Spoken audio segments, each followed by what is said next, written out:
बिस्मिल्लाहिर्रहमानिर्रहीम क़ालन नबी सल्लल्लाहु तआला अलैहि वसल्लम इत्तक़िल महारिम तकुन अअबुदन नास। प्यारे हबीब सल्लल्लाहु अलैहि वसल्लम ने फरमाया, अपने आप को हराम चीज़ों से बचा लो, तुम ज़्यादा इबादत गुजार बन जाओगे, तुम मुत्तकी और परहेज़गार बन जाओगे।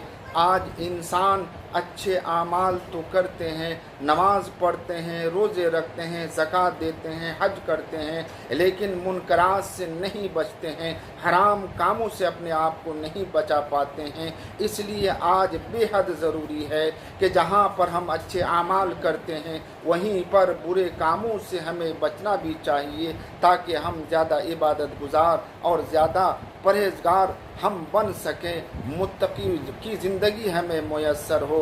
अल्लाह ताला हम सबों को इस पर अमल की तौफ़ीक़ अता फ़रमाए। वाखिर दावाना अनिल हम्दुलिल्लाहि रब्बिल